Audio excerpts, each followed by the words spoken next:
it's James. I got a whole bunch of questions today for Friday's episode for the Acid Doctor, but I got every now and then I'll get a question that's really, really big and important, and I'll, 2 to 3 minutes of just me rambling is not going to cut it. So we're going to do every now and then maybe a one-off Acid Doctor if the question is really big enough. So I got today's book of questions, and so we're going to do the one-off today.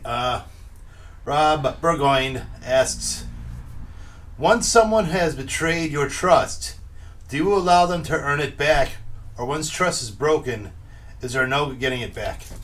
Well,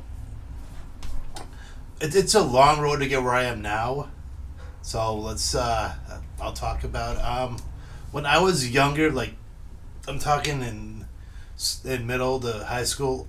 I wanted people to like me, even though I was definitely an outsider. I didn't really gel with most people. I just kept my head down. I was the loner. I wouldn't say I was probably I wouldn't say I was Judd Nelson, but I really didn't. I wanted people to like me, but I really wasn't concerned with it. I was just going through the motions in school. So if someone would say turn their eye my way for whatever to be a friend or something, I would latch onto them almost immediately, and then my naivety or my gullibility would get the best of me, and a lot of people knew that. So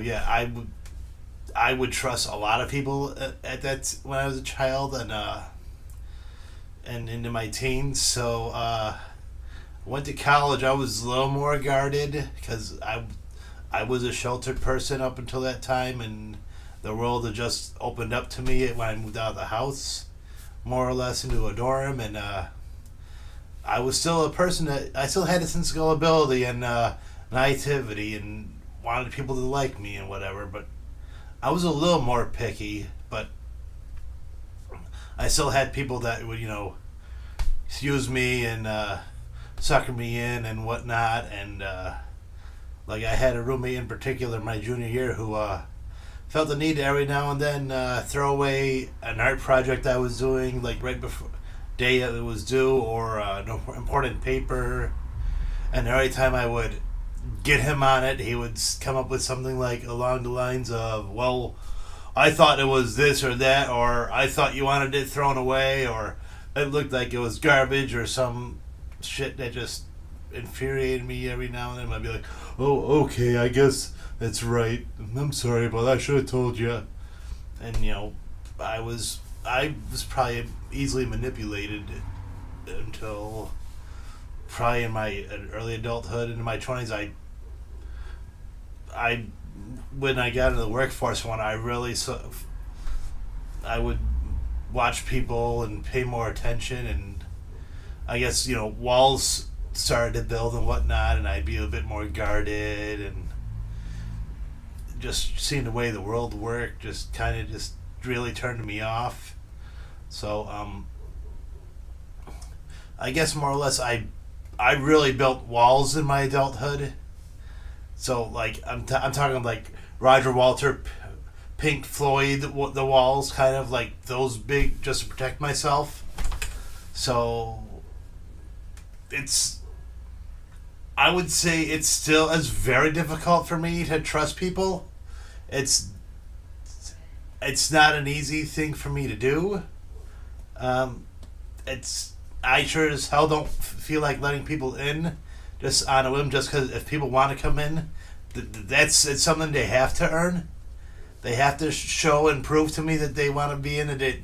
They will be in it for the long haul, because I've had too many people in my life that will say they want something about me, but they'll like go in with face value, and when I do reveal the real me, who I really am, because I'm not going to flat out be the weirdo I am right off the bat, because being a weirdo is scary to normal people.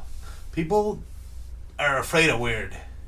So primarily, if I have an inkling to try to know someone or to figure out who they are, I'm going to try to keep the true part of me locked away predominantly, even though that's at the end of the day, I am true to myself, but people people are not into that.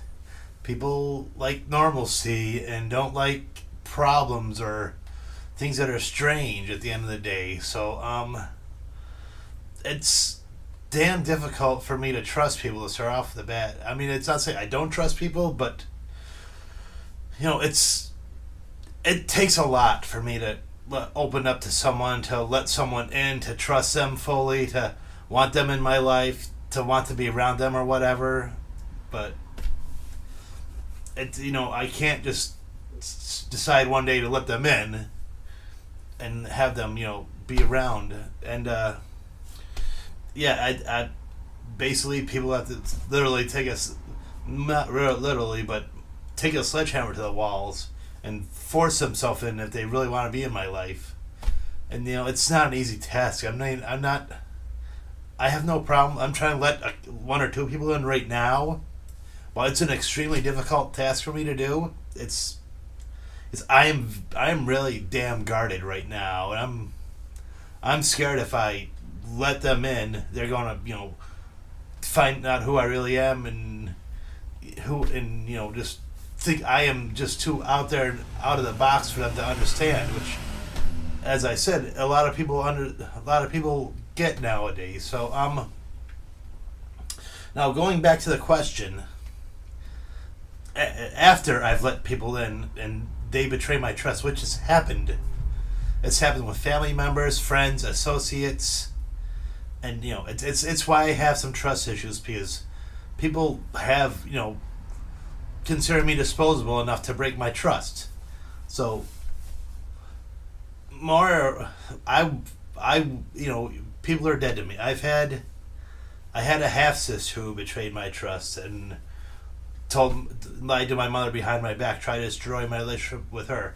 That I don't know her anymore. I disowned her. I had people who say they're my friends just will be my friends with my face, and then talk about me behind my back to someone, and that's a trust breaker. Or even if I'm in the room and someone ghosts me, which happened to one or two people I knew for years, like 10 years or so. Just like one day, people do get tired of me, and that's okay. But just tell me you're tired of me. Don't have me in a room when we're watching a TV show, because you invite me to watch a TV show, and then if I try to bring up a conversation, don't act like I'm not there. And